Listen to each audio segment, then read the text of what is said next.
Marxism in Everyday Use by Logan, Michaela Sibley, Colton Young, and Celeste St. Val. The Marxism theory originated from a man by the name of Karl Marx and his partner, Friedrich Engels, in the 19th century, with the main idea that the world is separated into classes and is causing conflicts. The working class and the ruling class presented many aspects of unfairness. Within each of these categories, they have differing situations and conditions they have to fulfill in order to achieve and maintain their needs. All throughout the story, Everyday Use, there are many signs of the Marxism theory. The characters within show a small scope example of tension between classes. This story also reveals how different people value different things as they fit with their status. Dee's education opportunity is of high value in greater ranked classes. Even today, higher education still seems to be attached to higher classes. However, this gets proven inaccurate often. As the world continues to evolve, people are forced to prioritize their needs and wants. Dee chose to look down on her family. In everyday life, those of higher statuses judge those below without knowing much. There will always be people with opinions, but the opportunities are not always available. With this theory comes many different strengths and weaknesses. The unfairness is uncovered between the classes. This theory points out the wrongs and warns people that the greater conflicts will come if it continues. High class tends to be the wealthy and those in government positions, and with Marxism, they control those lower than them. In the real world, there is no exact way to get rid of status gaps. People can work and go from the bottom to the top, but there is no proper way to ensure everyone is and has the same things. The main theme in Alice Walker's Everyday Use is to emphasize the struggles within African American culture and the divisive power of education and class change. The Marxist theory assists in portraying this theme, as Marxism is commonly known to be shaped by things such as materialistic factors and class struggle. Throughout the short story, a clear form of oppression in terms of class can be seen primarily through Dee's educational opportunity. Higher education is often viewed as a symbol of success and power, and when Dee's class changes from lower to more of a lower middle class, the differences between her and Mama become more distinct throughout the process. To explain, Mama is okay with what she has. She is content and does not need materialistic factors to make her happy. Dee feels much differently on this subject, though. She's embarrassed of her mom's way of living. She believes that because her mother's items and property is less costly, that it holds no significance or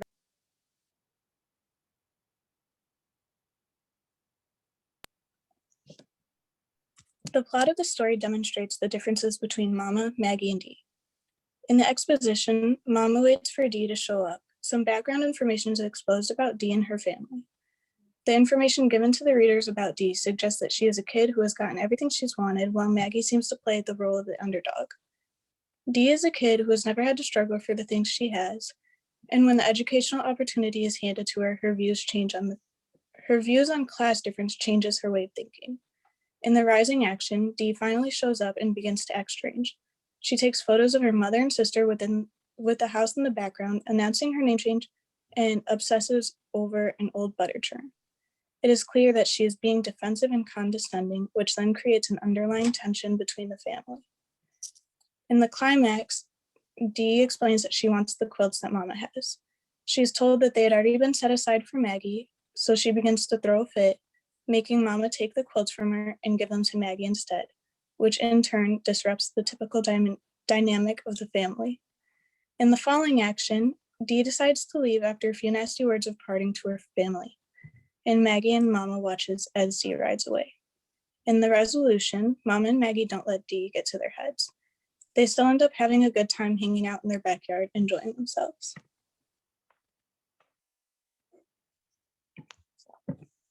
Dee comes across as arrogant and insensitive, and her qualities can be perceived as extreme and annoying. Mama sees Dee's desire for knowledge as a haughty act that asserts her superiority over Mama and Maggie.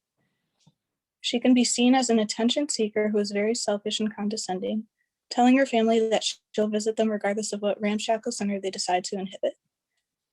Mama is an honest woman who is oftentimes very critical of her children. She resents the things that Dee has acquired over the years, including her education and sophistication. She lacks a broad view of the world, thus she is intimidated by Dee and her qualities. She doesn't understand Dee's life, so she distrusts her. Mama sees Dee's new persona as a rejection of her family and origins. Maggie is a young, selfless, sympathetic person with a generous nature. She falls to be a victim of seclusion, suffering from shyness and lack of education. She can be perceived as awkward and maladjusted.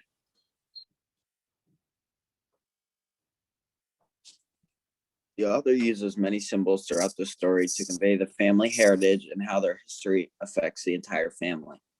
The quote symbolizes tradition. Mama believes their family history is an important part of their culture and should not be ignored. This creates conflict between Dee and her mother, as Dee wants to take the quilts and use them as decorations. Mama wants to keep the quilts between her and Maggie so that they can keep using the quilts and continue to embrace their family heritage. Dee solely wants the quilts for decoration purposes and does not acknowledge their cultural value to the family. The other important symbol in the story is the house. Dee looks back negatively on her memories at the house. She feels embarrassed by her conditions and does not view her childhood fondly. On the other hand, Mama and Maggie love the house and their memories within it. When the house burns down, Dee is not emotional, whereas Mama and Maggie are torn by the tragedy as they had lost a large part of their heritage. The house is more than just a materialistic property, as it symbolizes a connection to their family heritage and culture. In everyday use, the author uses characters to convey conflict towards the family heritage. Mama and Maggie understand and appreciate the historic value of the quilts in their house. However, these family artifacts hold no personal meaning to Dee, as she wants to use the quilts for decoration purposes and is resentful towards the house. Ultimately, she lacks a connection to her origins. In an attempt to establish a sense of rejection, she changes her name to Wangaro. Dee feels her family history is oppressing her ability to form her own identity.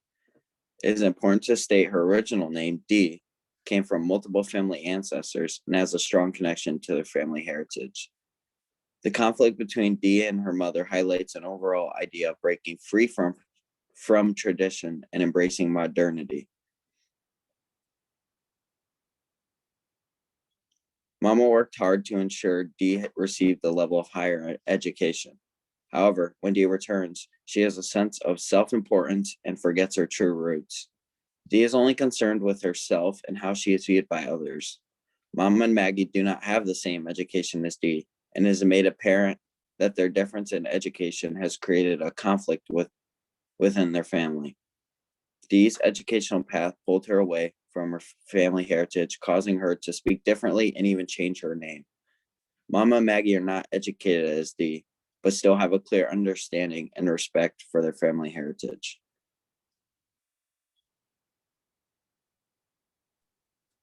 In everyday use, the point of view is in the first person and belongs to Mama, the primary character in the story.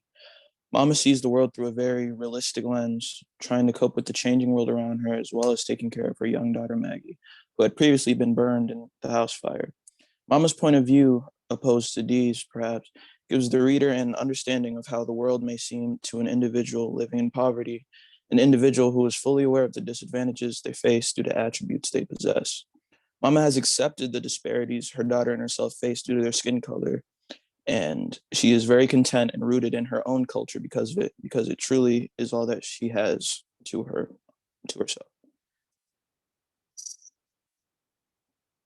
The colorful language and distinctive observations Mama makes gives the story as a whole a sense of realism with a little bit of pessimism sprinkled in. Mama views the world around her for what it is, and being fully aware of her unfavorableness in society, she believes that there is probably isn't a way for her to rise up and be equal to her lighter skinned and higher educated daughter and superiors, and accepts that it may always be this way for her. A common belief in Marxist theory is that the rich stay rich and that the poor stay poor, and Mama buys into this because at that point in her life, it's a reality. The setting is at Mama's home, located in a rural town in Georgia. The house is nothing special to look at. It's run down with holes in the walls instead of windows. It is built on a pasture where cows graze. While the house accommodates for Mama's modest way of life, the description in the story makes clear that the house is not extravagant. The opposite, actually. So much so that Dee is embarrassed to even bring her friends to visit. This may contribute to the Marxist theory as well, due to the fact that Dee, who has obtained an education and is living a finer life than her family, rather than trying to help with their situation or even having a little bit of pride in her roots and where she came from, she leaves it all behind and is in fact embarrassed by it, thinking that she would not be accepted if she embraced her true origins.